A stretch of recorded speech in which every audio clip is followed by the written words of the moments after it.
Hey, everyone, and welcome to Bourbon Over Baseball. I'm Jeff, and we've got Matt here as well. Say hey. How's it going, everyone? All right, so good to have y'all. We're going to do something a little different today. Bourbon Over Basketball. Like, I should have made a new logo. Like, Yeah, you should have. I'm just, we're all inconsistent here, but in all honesty, we're gonna be talking some NBA Showdown today. This is kind of like almost, I feel like I think the first NBA Showdown podcast we've done. Oh, definitely. Yeah, like you've been, and we'll get into it. You have been deep in the NBA Showdown world. I would say Hmm. solid. I can speak for this solidly for like 6 months now because I Yeah, feel like we've actually probably talked more NBA Showdown than MLB Showdown, if anybody can imagine. And we talk a lot of MLB Showdown, so like it's really dangerous how much we talk Showdown on a daily basis. yeah. But yeah, Who'd no, have I thought? mean, yeah, I mean, who would have thought, right? But yeah, I guess like more than anything, let's take a step back before we even talk about kind of the bulk of what this is going to be, this league that we're going to do, or you're going to do, I should say. I guess walk us. I mean, you've done a lot of NBA Showdown stuff up to now. Like, walk us Hmm. through like getting to that point, right? Like, in what you've been doing really since then. Yeah. So just like almost like the MLB Showdown run, like resurgence in the pandemic.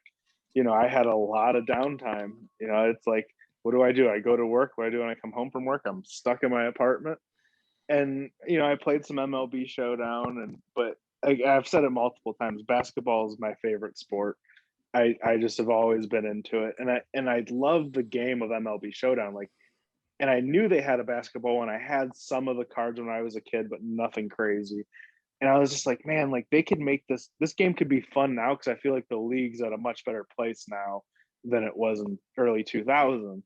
So I Absolutely. just kind of did a little bit of research, and I dug out my old cards and I ordered a starter set off eBay, and I just started kind of playing, and there's a great blog post. I'll plug myself.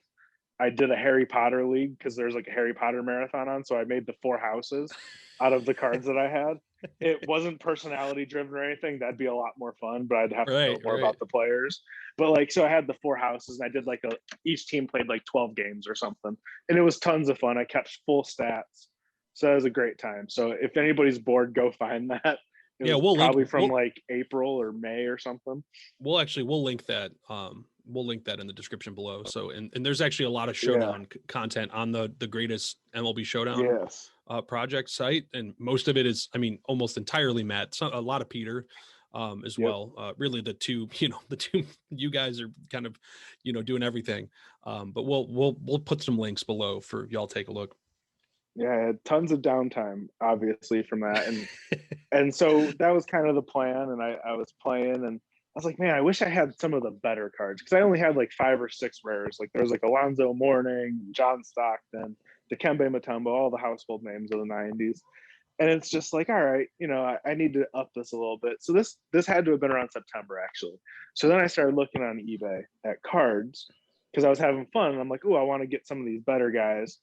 And then like it's just been I've been trying to complete the collection now. And on top of that, I decided to try and dive into their formulas like we did baseball, but it's such a like there's no explanation for why a guy would have this much speed, this much power. So I kind of Right, had to develop my own ratings and decided I was going to make my own cards because that's what we do. We have too much fun on the blog making stuff. right. So like that's things that are coming in the future after the 2021 season ends. I will have that set at some point over the summer. But yeah, it's just been a fun year of kind of relearning NBA Showdown and adding my own little tweaks to the game that I thought made it better. Right, and like one thing I should mention, and actually I'll try to find a card while we're talking here. For those who don't know, like the NBA game is, I mean, it's still dice based, right? Which is, I think, Yes. what we all know and love.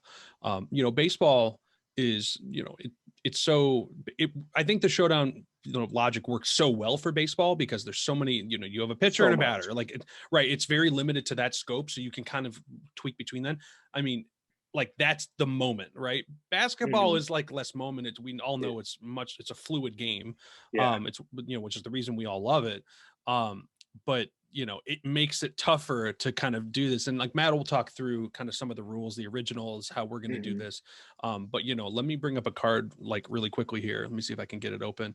Yeah, and So and that's the hardest part with the game is, instead of it being fluid, you're not going to play. You're not going to play. Or you are going to play four quarters, but you're not going to play possession like you would MLB of a 9 inning game. This is more of each time you're rolling for a guy's quarter performance. yep. Yeah, and like so you look at this, like you still have kind of the like similarly the on base, if you want to call it that, but you've got the speed and the Yeah, power, speed primarily being the offense, and Matt, correct me if anything I'm saying is wrong, and power being primarily kind of defense, which I know I don't believe so. you don't think so. Okay, this is great. No. This is, I mean, Okay, no. this So is a great moment to bring up that I have questions. I am not an NBA Showdown expert. And so yeah. I'm going to be asking questions that probably others are thinking that you probably have the answer to. So essentially, like a small forward, because that's what Sharif Abdul Rahim is. They can do it. A small forward can generally do outside game, inside game, right? So what I've kind of how it kind of goes, the point guards are going to have higher speed, lower power because they're not in the post. So Mhm. it's kind of more of how where they're getting their points from Got it. is kind of how the speed and power spread is. And like I've noticed like a point guard generally it's like 70% of their card is speed. So Yeah. like if Right. they have 18 total, like 12 of it's probably speed and 6 of it would be around power, depending on the Right. player and their build and all that stuff. And But it's like that. not a but Oh no, I was gonna say that's interesting because I never thought of it. And like I think that yeah, I mean that absolutely makes sense because like you're gonna have these outside guys that probably, especially point guards, small, shooting guards, hopefully more points. And that's like this other part of this, the chart, which again, the role, and again, we'll talk about the role determines how this player does in a given quarter. hmm But you're gonna have that guy with a higher power is because like I think that's interesting because like the speed and power, it's not just offense or not just defense, but it's determining how they do on offense and how they determine on defense at the same time. So yes. like Sharif Abdul Rahim, solid power, gets a rebound on every single roll, here. So anyway, hmm sorry, keep going. Yeah, and I think that's kind of more of that's what I've kind of learned is, so the small forwards, the ones that are more of a shooting guard small forward will have more speed. The ones that are more of a small forward power forward will be more towards power. And then there's the ones that are split right down the middle because they kind of do it all. So it was definitely a lot to learn. And then the more you dive into the game, you kind of see it change a little more. Like the highest speed's a 20, but it belongs to a shooting guard, Right. and no point guard can match that, and they can't match up technically in the rules because they don't play the same position. But that same guy might have, a 4 power, something like Right. that. Um, yeah. So like in actually from a just from like a card standpoint, I guess just like sidebar, like Mm-hmm. Matt and I have talked about, like we've talked about how much these cards rule in terms of how they Yeah. look. Like I feel like this was like the balance, weirdly enough, between coming out of the 2001 Showdown into what is 2002 and beyond Showdown, which I never liked any of those cards and how they looked. But I feel like this was like the balance where you got this color just shooting out at Yeah. you. Love the kind of the saturated background, the blurry background, the players in focus. I can't say enough about the colors. The Um, thing that confuses me is because they had to spend a lot of time to get the player cut out. oh my God, right. Like I'm surprised they didn't just do a cutout. Like that just surprises me. Right. And the other thing that it's like, I don't know if it's a surprise, um, is I think the biggest thing that's like the biggest bummer of this set, is there's no foils. They Yeah. have rares. Abdur Rahim is a foil. You can see the star, but they didn't do, and I don't know why. Maybe it was a cost savings. They only did 1 year of this game, which is really probably telling in itself. Mm. But they did foils for NFL Showdown, which I doubt we'll ever get much into. But they did foils for that, and the foils actually prevented the cards from scanning because they had a barcode. So I Right. don't know why they didn't do foils for this game and not for NFL Showdown. But here we are. So Yeah. sidebar. I just wanted to talk about the cards, um, but yeah, that's interesting. I didn't know that, so I just learned that about it. And we'll talk about this league we're going to do because I mean a lot of this is going to be learning, which we're still Yeah. kind of doing. So anyway, you've made a ton of showdown cards.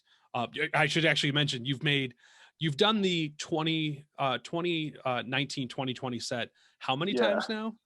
I'm on my third time fixing it because of every time that I'm like I'm done, I figure out something else like Right. statistically that like Greg Win Dance Repeat figured out how they calculated the shot check and the 3-point check, and it's like, oh my gosh, how did I not realize that? So then I had to go in and add all that in, Right. And and so I'm it's like mostly here we just are.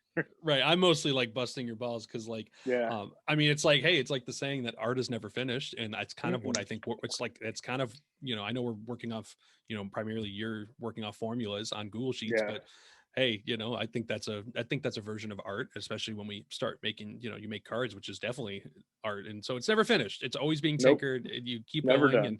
done. And so yeah, I had to, kind of give you some shit on that because I memean, all of those cards are usable. They're still usable. You throw them on a table, you play with them. I think that's the beauty of it.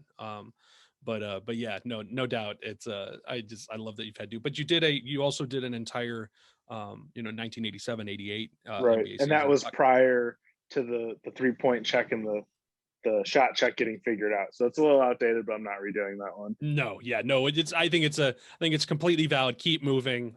Yeah. Make more seasons. Because there's, of course, we all know. I mean, and speaking for myself, like, I'm definitely, I would say before Showdown, 100%, uh, you know, NBA fan and always, Yeah. love the NFL, but the Browns have crushed my spirits over the years, and I eventually just kind of gave up on that. And so the Cleveland Cavaliers have been, I know Matt and I is like our love. I would say getting more into MLB and kind of focusing in on the game and the new cards, honestly helping me get more into the teams and players now. Like it's Yeah. definitely been more of a mix. I would say it's actually probably closer to even as ever. And NFL has kind of fallen by the wayside, which is totally okay because the NFL sucks.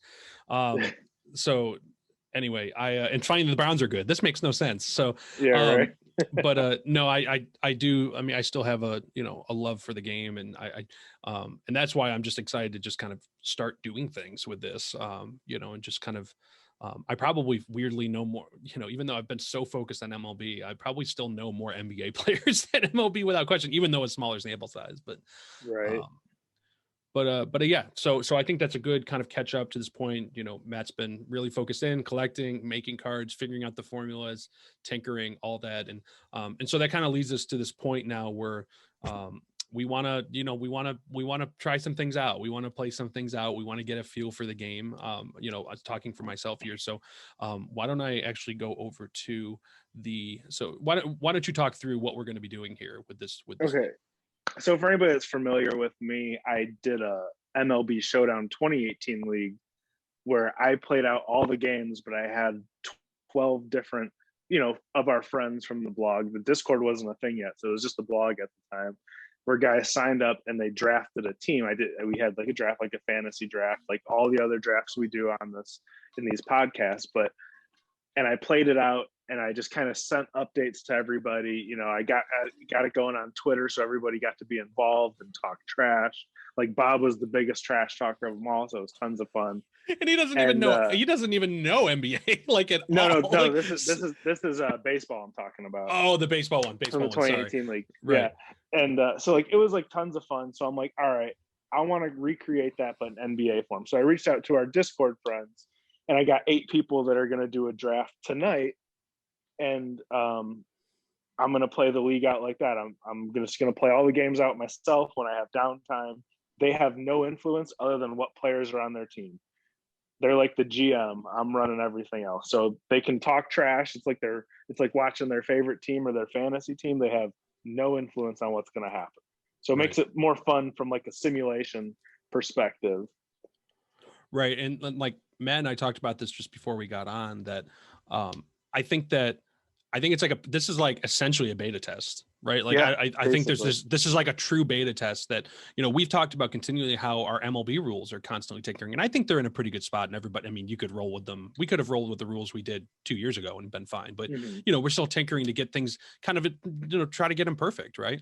And so like this one, without kind of people playing games and maybe something's off and, really, Matt, you're taking on that work and saying, you know what, it might not be perfect, but that's okay because I'm playing out the teams, you drafted them. We're all gonna learn things about who are the right players, who are the wrong players, what's the right strategy, right? Things like that. And Yeah. and I think it's like the best kind of way to just kick off kind of I see us years from now doing NBA Showdown leagues regularly, in the TTS, just like everything else. And maybe not, maybe then, we've got I think a lot more people. Actually, I shouldn't say that. There is such a solid Cleveland following for all Showdown stuff. It's our Showdown league is now with a swapped player, and we are now solidly 2/3 Cleveland. And I still think this NBA one is half Cleveland. At least 3 players. So maybe in person NBA. I know Matt and I are gonna get vaccinated soon, I'm sure, and we're gonna play this damn game in person, and I can't wait. Oh yeah. So anyway, yeah, like the league rules, like I think the biggest thing probably to mention here, the team stuff, like, probably the 5,000 point total salary, but the big thing that you mentioned is 4,000 points for the top 5 players or your starting players. So it doesn't have to be your starters. It can just when your whole team's listed, the 5 highest points can only go to 4,000. So and the reasoning I think in the game, like in the original design of the game, it was meant to force you to have a bench. Right. And so I think that's, like if you have, one of the top tier players and they're cold or they're not playing well, like you're not going to really take them out. But if you have, some of these mid-tier guys, you might bring a sub in and hope to change something, some direction of the team. Right. And I think that we were talking about this a little bit too, is that I always am a bigger fan of set up, have rules to force you to use players you might have otherwise not used. Right. Which if we did 5,000 points for 8 players minimum, with no 4,000 point limit on the top 5, then people are going to go spend 4,800 points on 5 players. And just like, basically just like, the 2012 USA team or the dream team or something, it's like, and so that I love that rule, just that kind of puts a limit, makes you think about the bench. And, I'm thinking about the bench. I'm trying to find the guys that I think can come off and help substantially. But that's the big thing to mention there. You can't have, 8 player minimum, but you can have up to 10. Yeah. And then, don't have to go through the management. I guess, like, before I even get to the game rules, do you want to just like really quickly, like Cliff Notes version, just talk through the mechanics? And actually, why don't I bring up the bring that card back up. Yeah. So are we talking about like how the game plays, like for like one possession? Right. What does a possession mean? Like, how does it work in the scope of quarters? Just like really quickly. So I'll start with, we'll just go with Sharif Abdul-Rahim, and we'll pretend that he's guarded by somebody that. Do you have a small forward? let me bring up another small forward. God, I might not be a small forward, but let me see if I can do an example. Let me see if I can get one quickly here. So, I can get it. Let's see. I'd love to go to my Cavs, but I'm actually, here's a perfect one. So these 2 guys, both great. Oh, perfect. Yeah. So let's pretend, let's say these guys are guarding each other, and like Antoine Walker, they both have 12 power. So let's say Sharif Abdul-Rahim is on offense, and he's gonna choose if he wants to use his speed or his power. For him, it doesn't matter because he doesn't have an advantage in either one. So he's rolling at a 0. So he rolls his dice bounces around. Say he hits a 13. That means for the quarter, he would score 5 points, get 1 rebound, and 2 assists. And if you have any assists in the game mode, you can add them to your roll to increase your number. And to the next funny roll. Enough, right. No. Oh, no. Really? So it changed. So okay. This is the craziest. I just learned this week. I used to always use the assists. You had to declare you were going to use them before your turn, and you would just add it. But if you have 5 assists from your team throughout the game that you haven't used yet, and I just rolled that 13, he can add 2 of them to get to a 15, and then he'd get 7 points, 1 rebound, or 1 assist, 3 rebounds. I thought you had to do it before. I kind of like it before because it adds a little more chance. Right. But in the grand scheme of the game, it does help to kind of drive the score up in the game as well. For sure. But what's the way we're doing it? The basic game rules. So they're going to get added in to help go to the next level if they Gotcha. want. That's a real, that's like D&D stuff, honestly. And Yeah, I kind of don't mind it. no, not at all. I do like the before, just because I think that that's much more of a chance I part of think it. that would be a lot better in a, like, if we did a blind draft with the guys, how we do the showdown ones. I Right. think adding it before will add more intensity to the roll and all that fun stuff. Right. Fourth quarter, one of the last possessions, and you're like, Yeah, I'm using all of my assist here. I waited for this moment, and then you right. roll a one, and then you roll a one. You know what I mean? Like, or it's like, or you wait to that moment, and then you just rolled a 16. You had 5 assists. You get to 21. You just hit a literal game-winning shot. You know? Yeah. So And so, like, in that sense, so now that Raheem went, now it's going to be Antoine Walker's turn, and he's obviously going to pick speed because he's got a 3 advantage. So he would get to add 3 to his roll prior to having any assists or anything. So, say he rolled the same 13 that Raheem rolled, he would get the 16, and it puts him in the same spot as it would have anyways. But the little additions of having a matchup beneficial to you can help drive your score up. And then if you have assists from there, you want to obviously get as high as you can, because those right. max rolls are big damage dealers. And this is like one thing I just started kind of really looking into the NBA data and trying to figure out my own, just way to evaluate the players on the same scale, which is not perfect. And that's just, again, I'm going to learn stuff in this draft, but I think, like, look at these guys, like, Antoine Walker is definitely more, but I think Yeah. it's an interesting at face value, because, like, yeah, if you looked at it and said, and I kind of like Matt saying, you're comparing speed against speed, power against power. It's similar to on base versus control, things like that kind of relationship. But you look at this and say, whoa, Antoine Walker, he's better. He has a better, he has 3 more total number, right? Then he's 25 total instead of 22, or he has a better speed. But Yeah.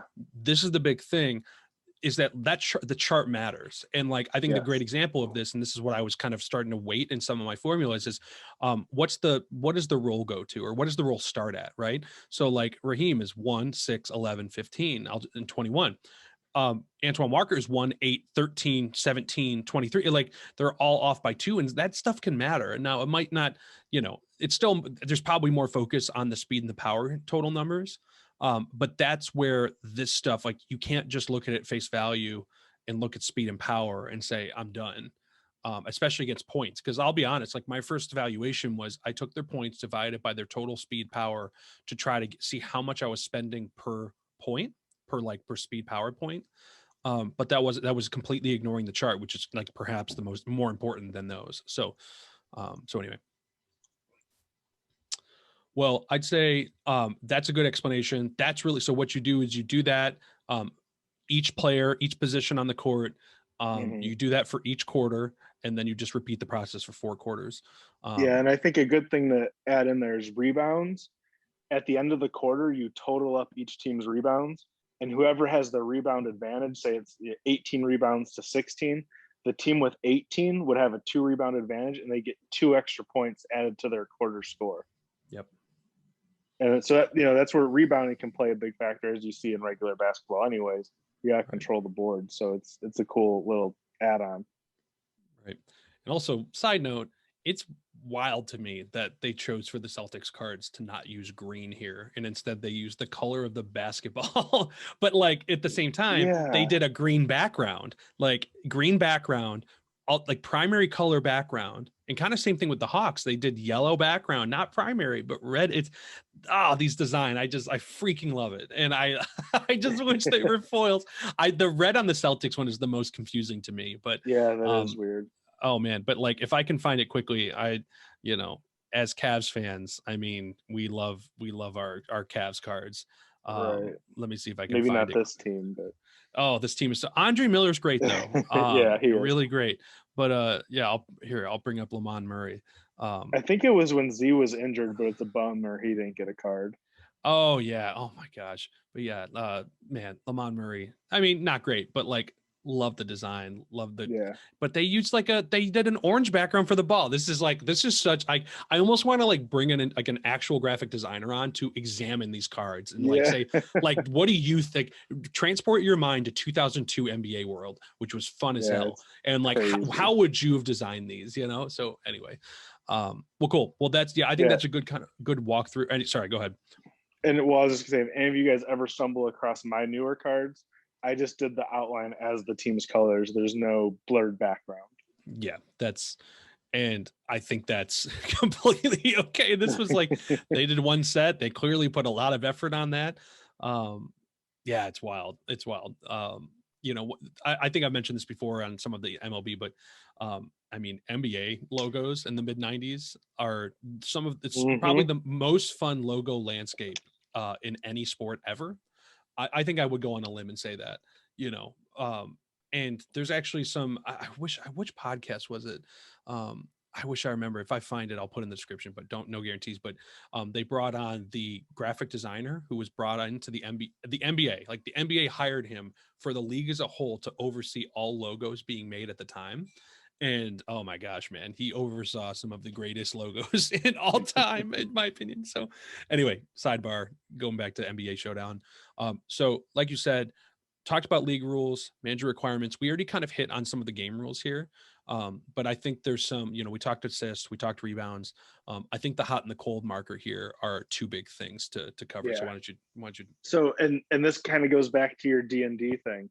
If anybody's played D&D, you know the critical roles, and what is the other one? A fail. I think it's critical and what is it called? God, Bob's gonna be so mad at us. I know, Bob's gonna be mad.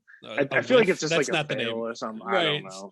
Right. But anyway, so if you roll a 1 or a 2 on your player's turn, not adding in your bonuses, just a natural 1 or a 2 on the dice, your player goes cold. And so where this hurts you is you get -4 from your rolls for the rest of the game for that player. Or to get out of it, you have to roll a 19 or 20, which gets you a hot marker. But if you have a cold marker and you roll a 19 or 20, you don't get a hot marker. You just get to get rid of your cold marker. Or if you take them out for 1 quarter to sit, and then they lose it when they come back in. So it's kind of big for your middle players that you want on the floor more than your bench guys. Right, for sure. And then hot marker is the complete opposite. It's like rolling a critical. If you get one of your star players gets a 19 or a 20 and is going to be getting a +4 to his rolls before any advantages or assists, there's a good chance he's going to have a really good game. Right. And this honestly does. I mean, it sounds like kind of like it's a lot. Like it could be, you're either doing really bad or really good based on this, which is true. But like at the same time, that's kind of how the NBA is, Right. And that's the craziest thing too, is like, because you could watch a basketball game and we got the Nets are playing the Clippers tonight. This game should be really good. And Brooklyn hits 8 threes in the first quarter and they're up 20. Like that happens. And it happens in this game too. Like there will be, I've had a game before where one team got 2 cold markers and the other team got 2 hot markers, and there was almost no point in the second half. But oh my god, you got to play the game. Right, it's like the high school mercy rule games, and I know and this is where I think, like, and let me know what you think about this. I'm just kind of again, like I remember what we talked about this. I think we're going to see that, the cold markers and hot markers, it's going to be interesting to see how I almost feel like we should track that, how much it happens. I've been thinking about it, because like, I think that's almost just marking, not even who got it, but just like, did someone get it? Right. And when did they get it? And in what quarter did they get something like that? In which, we can probably work on something there. Right. I would love to see some correlation to say, if you got the cold marker at least 2 times, you lost, 75% of the time, or if you got the hot markers more than once, you usually won 75. And I know that we talked about a long time back where almost like this concept of like almost like mildly cold and cold, where like, instead of if you rolled a 3 to 4, you got -2, still cold, but 1 to 2 was like devastating -4. Yeah. So the way that sorry. Oh no, go ahead. The way that I've done it before was a 1 was -4 and a 2 was -2. And a 19 was +2 and a 20 was +4. Right. To kind of, because that -4 can like, if your best player gets that, it's rough. Yeah. And again, like we said, this is a great beta test. We're playing things out. We're going to see how it works. For the most part, to be honest, though, if Kobe gets the hot marker, you're screwed. I Yeah. just don't know what to tell you. Like and if that happened in real life, you're screwed. Like if, but at the same time, if Duncan gets the cold marker and nothing ever happens and nothing else happens in the game, it might be an even game. It might be enough to just lose. I think it's enough of an accurate representation of how games do flow. And for the most part, are the star players going to get hit with the cold markers and hot markers often? Not always, right? It's gonna be Yeah. different. It's gonna be fluid like basketball is, and for the most part, it's probably gonna be Nick Van Exel or something getting the hot marker or the cold marker, and maybe it doesn't super matter. So anyway, one thing I think that, and actually I'll just ask, like, how I know that one thing that no, they didn't do it in the original game, but you were playing around with this concept of players having quarters, that they can only play Yeah. X number of quarters. Like, what are your thoughts there? I was kind of looking at like IP because, and just like you said, you like games that make you think more and have to just play. Because if you're playing this and you built your 5,000 point team, you want to play your best five players as much as possible. But I think if it was almost like in baseball, how they have the IP, a player that plays only 20 something minutes a game doesn't play the whole game, so they should only be able to play two quarters, and that would make adjustments for your team building a little different. But then the card would have to be made different to reflect the guy that only plays two quarters instead of four. The stats would have to get adjusted. So it makes a lot of different things, but I think almost like a rotation would make an 8-person team matter more, because we realistically could just go, hey, everybody draft a 5-person team and we're going to go at it. But like, I just like the idea of it being more realistic, because most teams run an 8 or 9-man rotation in real life. So I just like that little aspect. Yeah, no, and I totally agree, because I think that it's tough, because in 2002, like, because those cards did not have quarter stuff on them, right? No, they didn't. And like, okay, so everything's weighted to be divided by 4. Right. Okay. Yeah, and like, so if like, say like some guy's a 3, like this is like in my own design thing, but if a guy plays 30 minutes, that gets him he gets 3 quarters. I would have to, instead of dividing his points per game by 4, I would divide it by 3, because he's only meant to play 3 quarters. I see what you're saying. Yeah, and I like that, because like, if you just, I know it kind of, that's like one of those rules that, like, in theory, could you play a guy the entire game that, like, probably in actuality never actually played more than 3 quarters? Like, sure, but again, full transparency, we're playing a sports game based on dice and cards. Exactly. So how right, far do you really want to take it? exactly. Like, it's never going to be perfect. And I know we can all aspire for perfect, but it's never going to actually be perfect. Right. And I think the one thing too that's worth mentioning now too is that the game did have strategy cards. Yes. That was the primary play method for this game. Mm-hmm. If you've ever listened to one of our podcasts, we are not big fans of strategy cards. What we are big fans of is ways that the game can naturally bring in strategy card aspects without them being strategy cards, if that makes sense. So, you have toyed with strategy cards, like originals, and then ones you've made. Yes. So, but like, there's going to be something different for this league in terms of strategy cards. I wasn't going to do any strategy cards in this league. Right. Just because I'm playing by myself. Like, I'm not going to strategize against myself while trying not to think about what I was doing. Like that's just a little crazy. So I'm not going to do any. I can work them in down the line. I had a couple ideas for what I might do, like if a coach wanted to make a strategy, but I wasn't going to do a full 40 card deck type deal. So like that type of stuff, I just kind of left as is. But I think I've said before, I enjoy the strategy cards in the NBA game way more than the baseball game.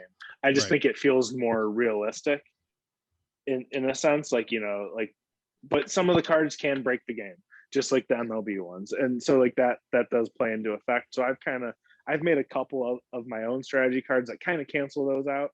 But I know, kind of like how you said, we like to add things in our own strategy type that Win Dance Repeat likes to use. Like, I know when he plays his games, each team has like a timeout that they can use. Yeah. And each half, and with that timeout, they can remove a cold marker from a player, and like stuff like that to make it, like things that happen in a real game. Or I think he allows a team to make a offense defense sub as well. which I love. And that's where I think, like, again, this first league we run is not going to be perfect. We're going to Right. realize those things that need to be added in to kind of even things Mm-hmm. out. I know that you mentioned, like, and maybe I missed it. Like that, like we talked about, like having 5 strategy cards that you got for the whole game, and you could just Yeah. choose to enable them whenever you wanted. So it wasn't Right. like a That's what hand. that was my thought. I just didn't go through with it because I would had to have had everybody go through the strategy cards. I really just wanted to get this league drafted, Right. and kind of just kick it off because it's like, okay, let's see what happens when I play this out. Because there's a 90% chance that we'll have fun and we'll do it again. Right. I mean, and like And we'll at the end of expand the, on it.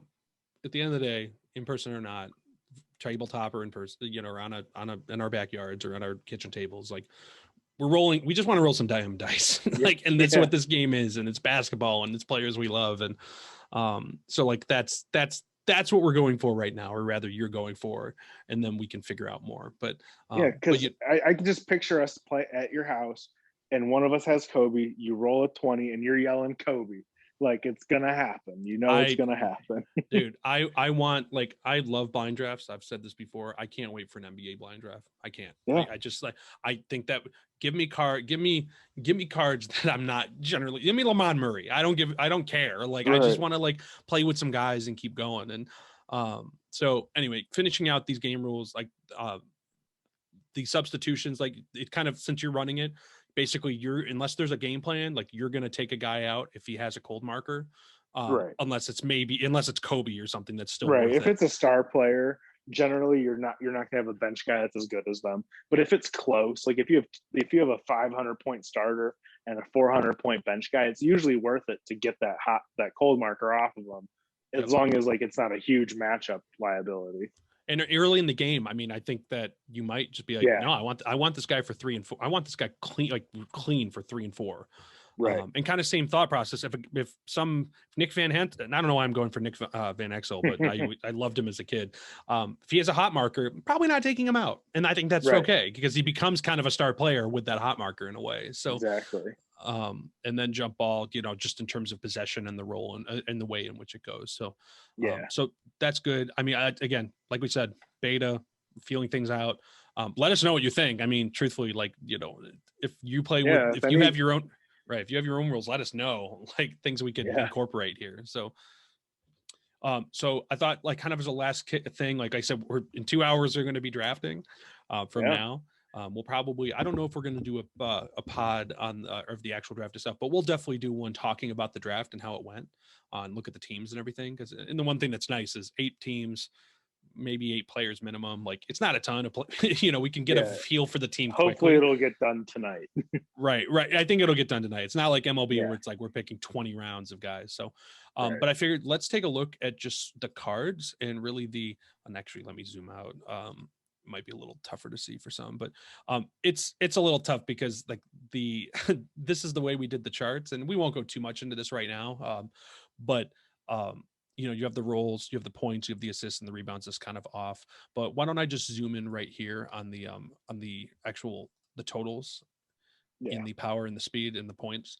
And again, not fully acknowledging we're not telling the whole story, but going top 1, 2. I mean, Shaq, Kobe, not crazy, Wasn't it fun playing against the Lakers in the early 2000s? Oh God. I mean, we weren't, thank God we never, there was never a Cavs Lakers really crossover time period. No, the only time would have been like 2009. Yes, that's true. And we just missed them. And they would have kicked the shit out of us. Yeah, right. Oh man. It doesn't, honestly, I read something the other day where it talked about it helps LeBron's legacy more that we didn't make the finals that year because they would have beat us. And it's not because of LeBron, but like we had LeBron and they had, on top of having Kobe in his prime, they had Pau Gasol and Andrew Bynum who would have destroyed our team, not to mention Lamar Odom off the bench. And it would have been brutal. And all the Kobe fans would have held that forever. Right. Because in some weird way, not making the finals is better for your career than making the finals and losing. I don't know. I mean, kind of weird. That's interesting because, like, I mean, I think it's kind of forgotten in time, which is okay. But the Cavs getting swept by the Spurs in 2007 was not fun. No. That was like, and I think if you're right, I think to your point, if that happened again 2 years later, LeBron getting swept, let's just assume that happened even with, and then he left and went to the Heat, and that all the same things, all the same things are happening, which would have been wild because then that would have meant he went to the finals 9 times in a row. I think that would have been, that's like the one thing that makes me mad is like the Lakers sucked when he left there to go there, stay with us for 1 year, go to the finals, keep that record going, and then leave. Because he would have been in the finals like 11 or 12 straight years, which is maybe one of my favorite just sports stats ever. But yeah, the Lakers are insane. They're super good. I think that, this is where it's interesting because like, again, like you look at the total, the speed and the power, and that's like where you can't just look at that. But, cause Garnett and Weber are actually number one in the speed and power combined. And they're cheaper, but again, their charts are going to be a lot different. And, I think, kind of looking, I was saying this earlier, I created my own, just, basically McGruber making a formula, trying to weight players, and Shaq came out pretty solidly number one. And especially when there's not a lot of depth at center, I think that makes a lot of sense as an actual number one pick. Yeah. And like, this always goes back to, like you said, so you go for that unless you finally see Alonzo Mourning, who has like a 17 power. So Shaq's getting +3 against him. Shaq can't get his max roll, which is kind of a big deal without assists. Like, even if Shaq rolls a 20, he's only getting his roll 4, which is still 9 points, Wow. an assist, that's interesting, and 4 rebounds instead of 6. Like, Shaq was Shaq. This was prime Shaq time. Yep. And it shows. I mean, but that's where matchups kind of have a big impact, and that's why I would really like a smaller salary, because then the stars mean so much more. Yeah, I believe me, I will always. I think again, just spitballing, I think when we eventually do a league where we're playing teams out and things like that, like you play out your team, I think 4,000 points total. And then maybe you still put in a 3,000 for your top 5 or something. I mean, make people like, these guys are probably all going to get drafted. Maybe. I want these guys, I want the the Brent Berries, the Tony Kukoviches, the Tony Delks, the Derek Fishers. I want those guys being on team. And then I want bench to matter, to really matter. So anyway, like I said, I think this is, just kind of a quick intro. We kind of showed you some of the teams. Like, this is showing you some of the top players. Of course, these are all the guys that we grew up. There's really no surprise in the top 10 here. Maybe Antoine Walker. I don't know. Antoine Walker was really good player for a couple of years. Yeah, he was. He really was. I think the one that really surprised me, and this is like obviously me trying to think back 20 years ago, and I'm just like, man, like, I just don't remember Sean Marion being that good that early. I remember him more with Steve Nash. Right. But like 2000, 2001, like, I didn't know he was that good then. So it's kind of cool. Right. Him and Marbury right next to each other. That's wild. Yeah. So anyway, I think this is a great intro, I think, to what we're doing. I think if anything, I just wanted this to be kind of letting listeners hear what this game kind of means to us at this exact moment as it's growing, and we're building on it, and we're going to do more and talk more about it and think more about it. I'm probably exactly 2 hours from now going to be making a ton of mistakes in terms of players I pick, and that's okay. Matt's going to have to play out the travesty that ends up being my team, and that's kind of fun to feel. But I don't know. By the time then, we both might have a vaccination. I might just drive to your house and let you play. Dude, if we can get vaccinations, like give me the 2 shots, like, really quickly. That's not how it works. Don't do that. If we can do that, I have a good feeling that come May, and, I've listened to, everybody should do their research, go listen to professionals. I've listened to some great, podcasts with some medical experts talk about how I think May is looking pretty good, for us in terms of getting to see, the people we want to be around and things like that. So I'm already looking forward to what May brings, because I think that, you and you're bringing these cards over. We're playing in person on my porch. So I can't freaking wait. So doesn't May usually bring flowers? I don't know that. I think that's made up. I think it's, I think it brings Showdown cards. That's the terrible joke. God, I couldn't think of it on my feed. That's awful. No, yeah. So it's going to be, May's going to bring a lot more than just flowers. It's going to bring lots of unnecessary hugs and people telling me to stay away from them. And they're going to say, Jeff, they're not even going to know my name. They're going to be like, you're a stranger. Please don't hug me. It's just going to be a really bizarre time to be alive. So anyway, all that said, NBA Showdown, getting things kicked off. Appreciate you guys listening. Let us know what you think. Please comment. Let us know what, well, as always, we're going to put our Twitter handles in the in the bottom. Go on Matt's Twitter. I'll just plug that. He has so much so much NBA Showdown content. If you're into that, it's all early development too. So like things might not be as perfect as they were in the original game. Like I'm still learning and editing, but like I love talking basketball. I love talking Showdown. So hit me up, go to the Discord. We got all the channel. We got, you always hear us talk about baseball on Showdown. We got an NBA Showdown tab in there. There's sports tabs in there. We talk about any video games, Marvel universe, anything, wherever you guys want to talk about, we're in there. Right. Well, anything, just anything. And yeah, another plug. Yeah. We'll put the Discord invite in the bottom. Just come join us. It's an incredible group of people. And yeah, I have a feeling we're going to have to we only have one channel for NBA Showdown. I think we're going to have to break that out pretty soon. So anyway, well, thanks everybody for listening. Signing off here. We'll see you.